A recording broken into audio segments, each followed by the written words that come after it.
అతి సౌజ్ఞయగునట్టి యచల భావంబు మతిలో విచారించి మర్మంబులెరిగి సతతమునొక రీతి సరసతానుండు గతి చెప్పనన్నేయుందు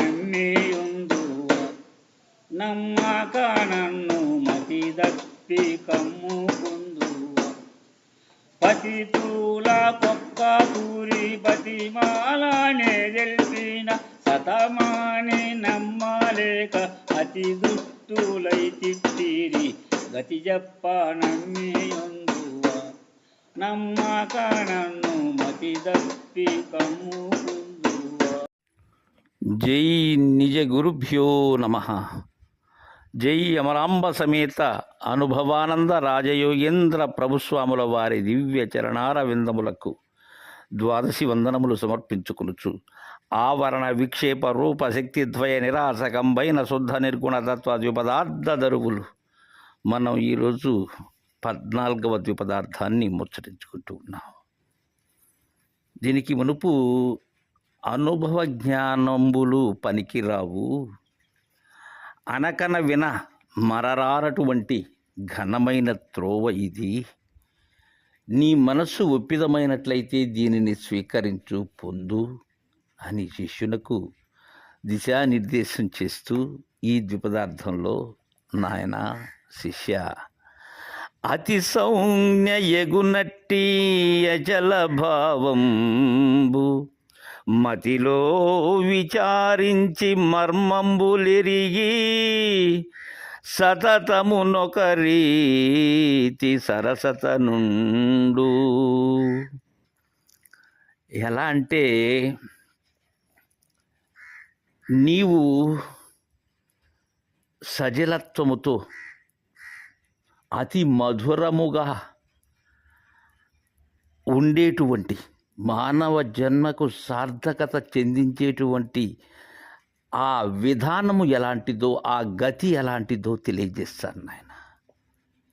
ఇది ఎలా అంటే, ఒకప్పుడు ఉండి ఒకప్పుడు పొయ్యేటువంటి విధానాన్ని బోధించను నీకు. ఎల్లప్పుడూ ఏకరీతిగా నీవు ఏ స్థితిలో ఉండాలి, ఏ ఉనికి కాని ఉనికిలో ఉండాలి అనేది తెలియజేస్తాను శిష్య, మద్గురుదేవుని దయతో. అయితే ఇది ఎలాంటిది? అతి సౌజ్ఞ, అతి రహస్యమైనది శిష్య. సౌజ్ఞ అంటే ఎవరికైతే తెలియచేయాలనో వారు మాత్రమే అందుకునేటువంటిది.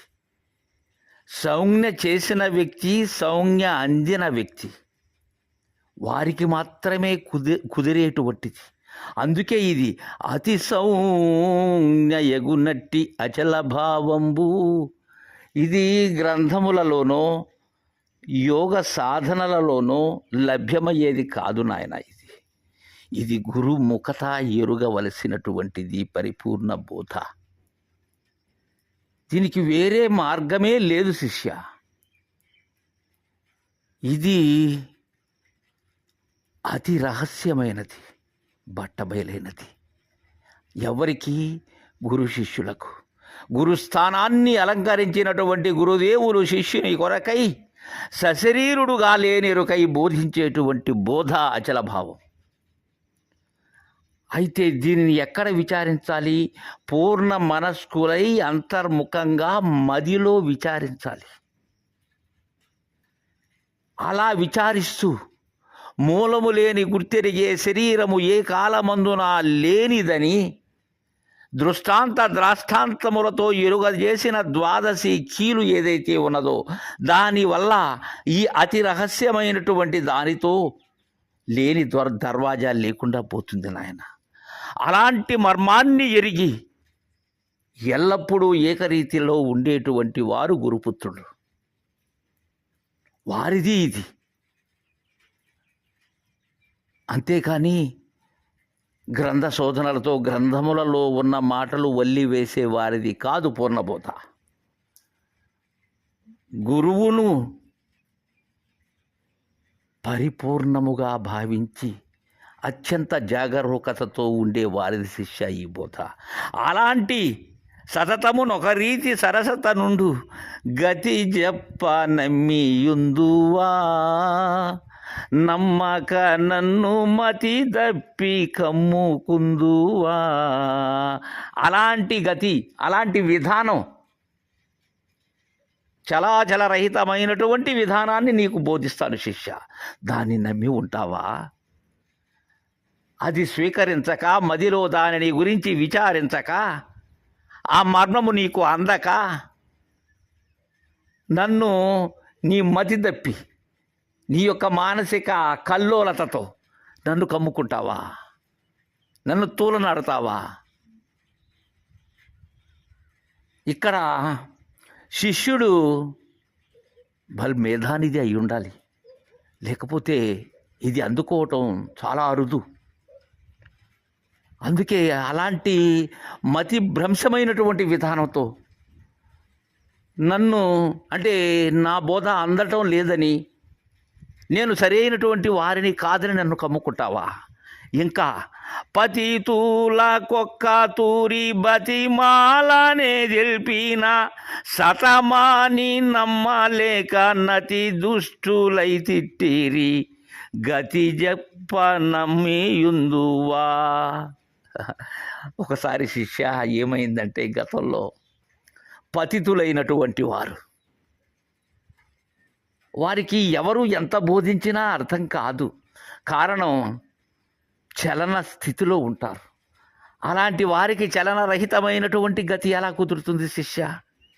వాళ్ళు ఎంతో బ్రతిమలాడారు, మాకు మీ మర్మాన్ని చెప్పండి, మీ గురుగోప్యాన్ని చెప్పండి, మీ బోధ చెప్పండి అని అడిగారు నన్ను.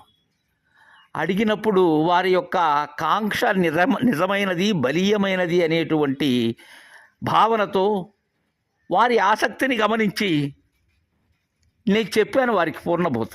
అయితే సతమని నమ్మలేక, ఈ బోధ సత్యమని నమ్మలేక, సత్యమైన యథార్థమైనటువంటి పరిపూర్ణ సౌజ్ఞ, ఆ అతి రహస్యమైనటువంటి బట్టబయలును పొందలేక, ఆ ఉనికి కాని ఉనికిలో చేరలేక అతి దుష్టులై, దుర్మార్గులై నన్ను తిట్టారు నాయన. అలాగాని నువ్వు చేస్తావా శిష్య? ఎందుకని?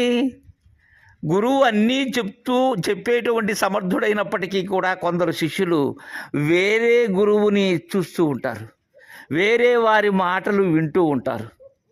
కారణం, తన గురువు బోధించేటువంటి గోప్యాన్ని అందుకునే విధానాన్ని తెలియనేరక. నిజమైనటువంటి గురుస్థానాన్ని అలంకరించిన ఏ మహనీయుడైనా చెప్పేటువంటి విధానం ఒకటే ఉంటుంది. శిష్యుని యొక్క ఆశయానికి తగినట్లుగా, శిష్యుడు అందుకునే రీతిగా, శిష్యుని మనస్సును ఎరిగి చెప్తారు బోధ. వారు అందుకునేటట్లుగా చెప్తారు. అది ఆ గురు శిష్య న్యాయంగా ఉంటుంది. కాబట్టి దీన్ని నమ్మలేక గతంలో కొందరు శిష్య అతి దుష్టులై తిట్టారు నాయన నన్ను. కాబట్టి అలాంటి సరసత నుండి గతి చెప్ప నమ్మియుందువా నమ్మక నన్ను మది తప్పి కమ్ముకుందువా అని శిష్యుని హెచ్చరిక చేస్తూ ఉన్నారు. శిష్యుని యొక్క మనసు ఏదైతే ఉన్నదో దానిని ఎరిగి అడుగుతూ ఉన్నారు గురుదేవులు. తరువాయి ద్విపదార్థాన్ని రేపు ముచ్చరించుకుందాం. జై గురుదేవా.